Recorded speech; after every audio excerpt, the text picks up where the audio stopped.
नमस्कार, आप देख रहे हैं लीगल हेल्पलाइन। मैं हूं आपके साथ प्रियंका और लीगल हेल्पलाइन प्रोग्राम में हम कानूनी विशेषज्ञ जो हैं हमारे, वो रोजमर्रा की जिंदगी की समस्याओं से जुड़े हुए कानूनी मसलों पर आपकी शंकाओं का समाधान करेंगे। आप फोन करके कानूनी राय भी ले सकते हैं।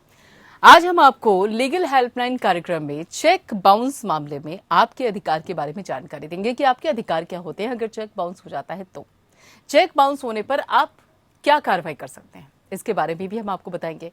चेक बाउंस या चेक का अनादर आज के व्यापारिक युग में आम प्रचलन हो चुका है। समय समय पर व्यापारियों को उधार माल देने पर या फिर कोई अन्य व्यवहार करने पर चेक की आवश्यकता होती है। कभी इस प्रकार के चेक बाउंस हो जाते हैं और उस चेक को प्राप्त करने वाले व्यक्ति को भुगतान नहीं हो पाता।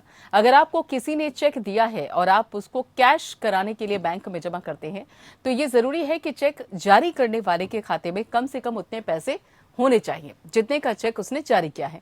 अगर उसके खाते में उतने पैसे नहीं होते हैं तो बैंक चेक को डिसऑनर कर देता है और इसी को चेक बाउंस कहा जाता है।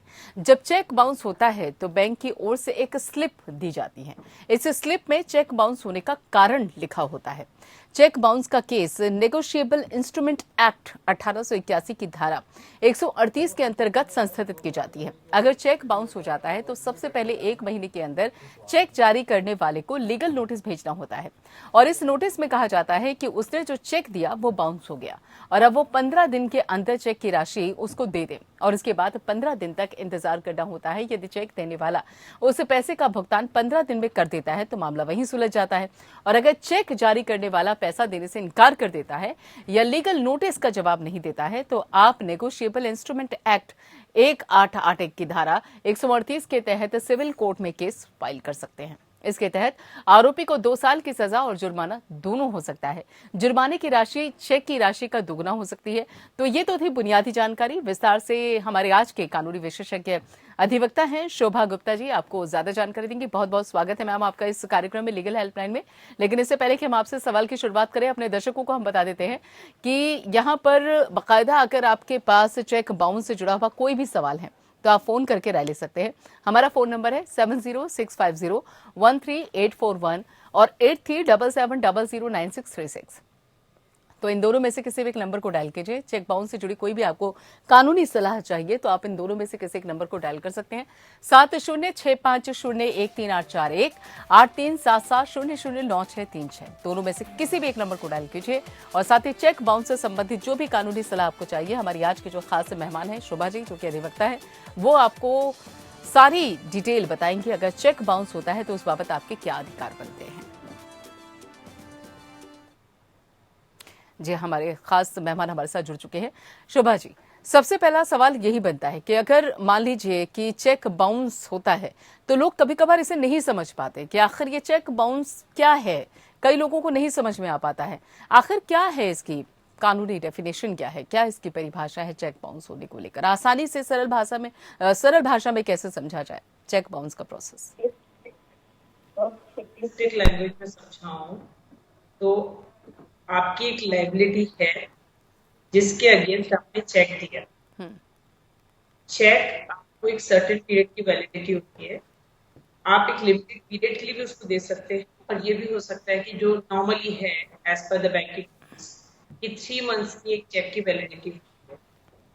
आपने जिस भी व्यक्ति को चेक दिया था वो व्यक्ति उस पीरियड के दौरान जब तक कि चेक वैलिड है उस चेक को अगर सबमिट करता है before the bank for encashment और वो चेक किसी भी वजह से बाउंस है, चाहे वो सफिशिएंसी ऑफ फंड्स की वजह से हो that the funds are insufficient, चाहे उसमें सिग्नेचर्स मैच नहीं कर रहे हैं या फिर उसमें पर्टिकुलर लेटर मैच नहीं कर रहा है या फिर date of issuance is wrong, कोई भी रीजन हो और बैंक रिफ्यूज कर देता है उस चेक को ऑनर करने से और वो चेक रिटर्न हो जाता है with a particular reason mentioned in the that note जो बैंक उस चेक के साथ देता है। तो नॉर्मली हम लोग लीगल लैंग्वेज में बैंकिंग लैंग्वेज में उसको बोलते हैं cheque return by the bank.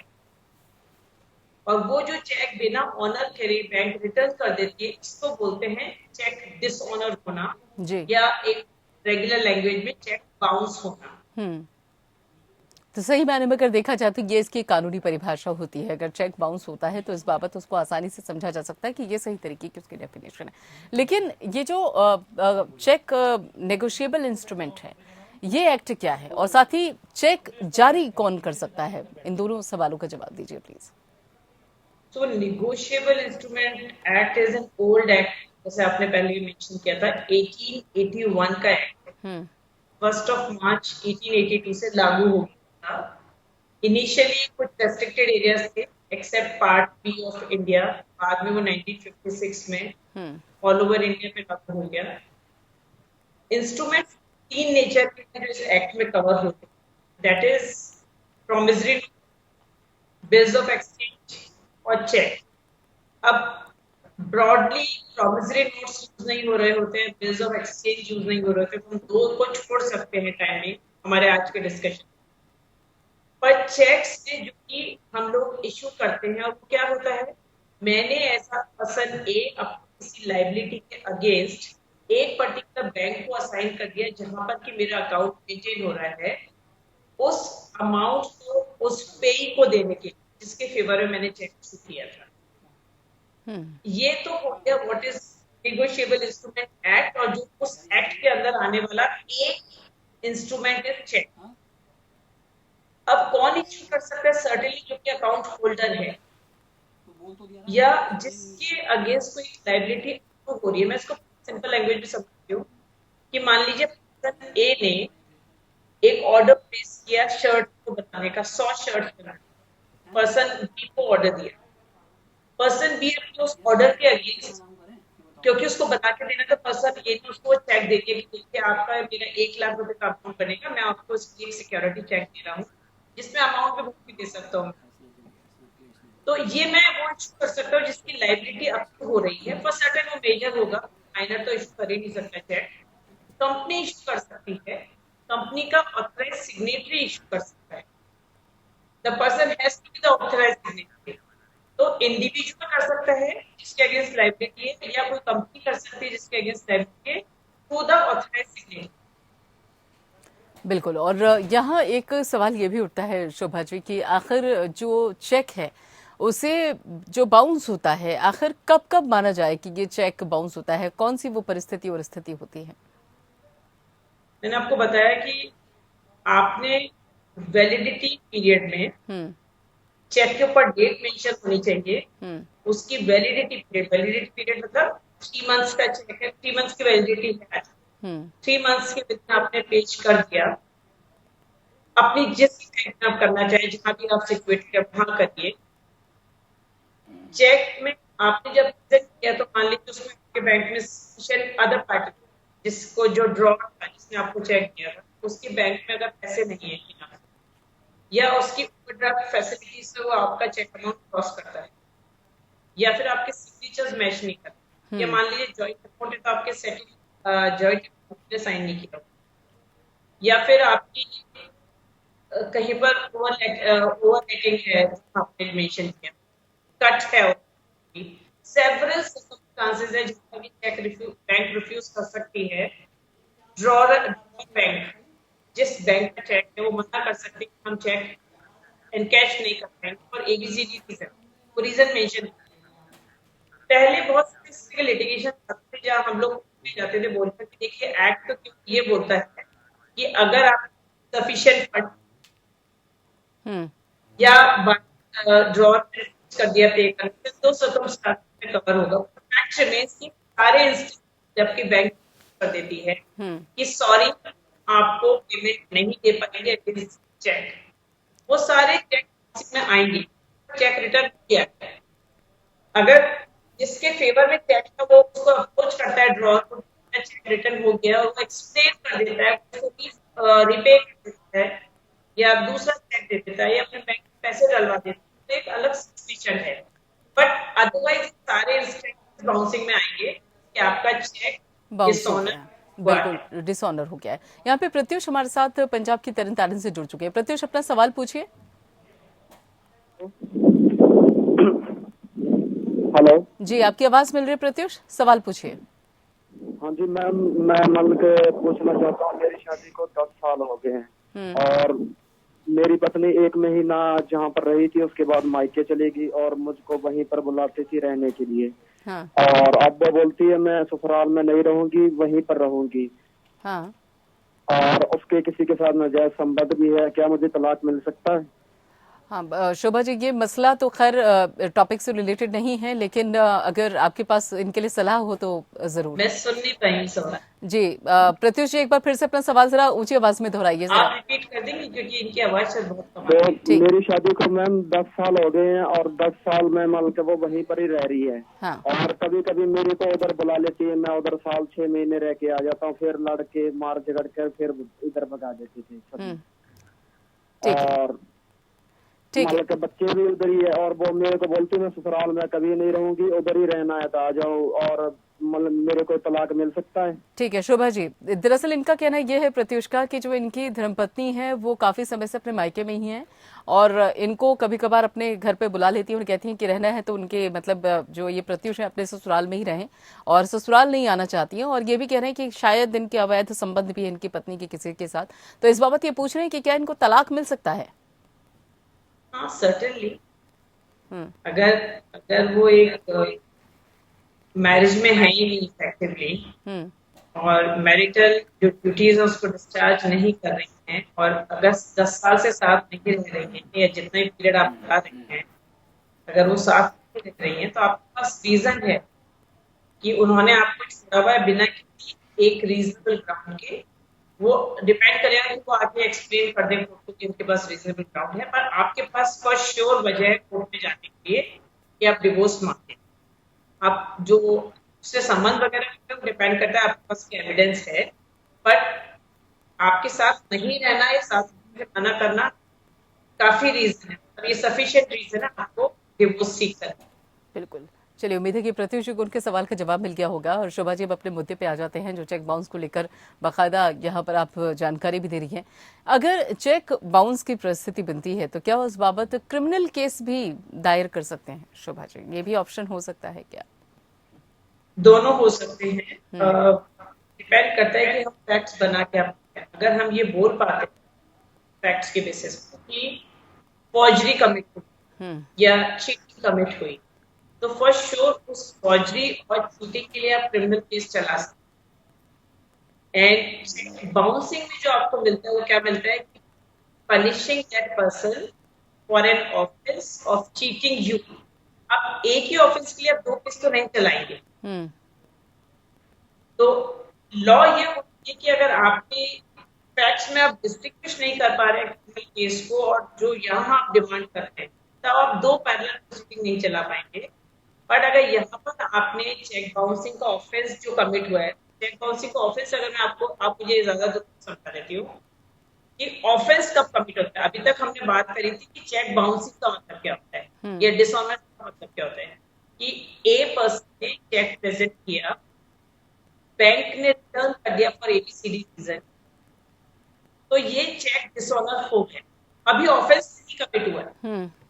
Offence commit होने के लिए क्या जरूरी है कि इस स्टेप 1 के बाद, स्टेप 1 क्या है, within the period of validity of cheque आपने चेक प्रेजेंट किया, बैंक ने चेक रिटर्न कर दिया, ये sorry A B C D या कोई भी की वजह से आपका चेक का ऑनर नहीं कर सकती, ये स्टेप 1। ठीक है। अब उसके होते ही जिस दिन आपको सूचना मिली, जिस दिन आप तक सूचना आ गई, उसके 30 डेज के अंदर आप नोटिस देंगे ड्रॉप को कि देखिए मैंने आपका जब प्रेजेंट किया था बैंक ने रिटर्न कर दिया, ये रीजन लिखा। उस 30 डेज के बाद 15 डेज फर्स्ट डेज के अंदर या तो ड्रॉप पेमेंट कर देगा या ड्रॉर आपको इसका रिप्लाई दे देगा, एबीसीडी जो भी उसके पास रीजंस होंगे। आइदर ऑफ पेमेंट कर दिया तो फेयर इनफ, पेमेंट नहीं किया है और 15 निकल गए, बस कमिट हो गया, तो कमिट हो चुका होता है। बिल्कुल। उस 16th डे के 30 डेज अंदर आप कोर्ट में जा सकते हैं ये बता के, देखो मैंने चेक प्रेजेंट किया, बाउंस हो गया, मैंने नोटिस दिया, 15 दिन निकल गया, वो एक कानूनी क्या प्रक्रिया है। शुरू हो जाएगी जो भी इस बाबत यस, शुरू होनी होती तो है। ये आपका ऑफेंस कमिट हो, बिल्कुल शोभा जी, आप हमारे साथ जुड़े इसमें रहिए। चीटिंग बिल्कुल शामिल बिल्कुल। नहीं है। जी, आप देख रहे हैं लीगल हेल्पलाइन और साथ ही हमारी आज के खास मेहमान अधिवक्ता शोभा जी हमारे साथ जुड़ी हुई है और चेक बाउंस होने संबंधी जो स्थिति होती है उस बाबत क्या कदम उठाए जाते हैं, उस बाबत क्या आपके अधिकार हैं, उस बाबत जानकारी दे रही हैं। शोभा जी, यहाँ पर आपने बताया कि कौन किन स्थितियों में बाकायदा यहाँ पर केस किया जा सकता है या फिर कदम उठाए जा सकते हैं कि चेक बाउंस होता है, लेकिन सजा और जुर्माने का क्या प्रावधान है? देखिए, हम्म। आपको 2 साल तक, लाइक अप टू 2 इयर्स का पनिशमेंट है, कन्विक्शन है, imprisonment. At the same time आपको चेक अमाउंट या आपको डबल ऑफ द चेक का फाइन हो सकता है या केवल फाइन हो सकता है। ये हमेशा डिपेंड करता है कि फैक्ट्स किस नेचर के हैं, कितना ग्रॉस है वो चीटिंग एस्पेक्ट। हम्म। अमूमन कोर्ट केवल और केवल चेक अमाउंट का फाइन देती है, बट केसेस ऐसे कि मैंने पर्सनली खुद केस किया हुआ है जहां हमारा चेक 1 करोड़ का था और कोर्ट ने पनिशमेंट के साथ साथ, कन्विक्शन के साथ साथ उनको फाइन देने को बोला है। दैट वाज करोर्स, तो पूरा डबल किया था बिकॉज उसमें ग्रॉस था the cheating part and other criminality aspect even for defending the case. बिल्कुल। बट हाँ, हाँ, एज पर सजा इस कंसेप्ट कि आपको 2 साल तक की हो सकती है और आपका fine double of the checkup भी हो सकता बिल्कुल। है। अब चूंकि समय हमारे पास थोड़ा कम बचा है शोभा जी, इसलिए ये बहुत ही जरूरी सवाल है जो कि आपसे पूछना भी जरूरी है कि जब चेक बाउंस हो तो उस दौरान जो कानूनी प्रक्रिया है वो कैसे शुरू की जाए, और साथ ही दस्तावेजों की किस तरीके के दस्तावेजों की जरूरत पड़ती है अगर अर्जी लगाने के लिए आप पहुंचते हैं चेक बाउंस के मामले में? तो जैसे ही आपका चेक बाउंस हुआ, मैंने जैसा बताया था पहले कि आपने विद इन 30 डेज जैसे आपको इन्फॉर्मेशन रिसीव होती है, from the date of receiving the information, within 30 days आप नोटिस इशू करेंगे ड्रॉर उसके 15 दिन के अंदर अगर आपको पेमेंट नहीं कर पाता है तो आपकी साइकिल शुरू हो जाती है 30 डेज की, फाइल द कंप्लेंट। उस 30 डेज में जब कंप्लेंट फाइल करते हैं एसेंशियली आपको चेक की फोटो पे लगाना जरूरी होता है, ओरिजिनल आपको मेंटेन करना पड़ेगा क्योंकि वो कोर्ट में रिकॉर्ड पे देना पड़ता है। आपको जो चेक बाउंस होने की इन्फॉर्मेशन बैंक से आती है, नोट आता है पूरा जिसमें टिक करा होता है रीजन, वो नोट साथ में लगाना होता है। आपने जो एक लीगल नोटिस दिया था ड्रॉर को, आपको उसकी कॉपी लगानी होती है। आपको मेंशन करना पड़ता है कि क्या इन्होंने जवाब दिया या नहीं दिया। इन 3 बेसिक चीजों के साथ, that is cheque bouncing information bank के द्वारा आपने जो नोटिस दिया था, आपने नोटिस अदर साइड ने रिसीव कर लिया है, उसका एक्नॉलेजमेंट होता है एडी कार्ड वो, और अगर कोई और एप्लीकेशन आपका हुआ है, साथ ही साथ आपका जो ऑर्डर आपने प्लेस किया था या जिस वजह से वो लाइबिलिटी किसी ट्रांजैक्शन के तहत वो आपको चेक मिला होगा ना, तो उस ट्रांजैक्शन का भी आप लगाएंगे। अगर आप कोई ऑर्डर प्लेस कर रहे हैं कोई और आपकी बिल के अगेंस्ट है तो वो साथ में कॉपी लगाएंगे। चलिए तो बिल्कुल। लाइबिलिटी के साथ साथ बाउंसिंग तक का प्रोसीजर कंप्लीट करिए, फाइल करिए के साथ। बड़ी सिंपलिस्टिक कंप्लेंट हो सकती है 6-7 पैराग्राफ की। मैजिस्ट्रेट आपका नेक्स्ट क्वेश्चन हो सकता है, पहले बता दूं, मैजिस्ट्रेट फर्स्ट क्लास या मेट्रोपॉलिटन मैजिस्ट्रेट के सामने जाता है केस और फाइल करने के बाद नोटिस हो जाता है। चलिए बिल्कुल, बहुत बहुत शुक्रिया शोभा जी इस कार्यक्रम में जुड़ने के लिए और साथ ही हमारे दर्शकों को चेक बाउंस से संबंधित जानकारी देने के लिए। फिलहाल इतना ही, बाकी खबरों के लिए आप जुड़े रहिए पेन के साथ।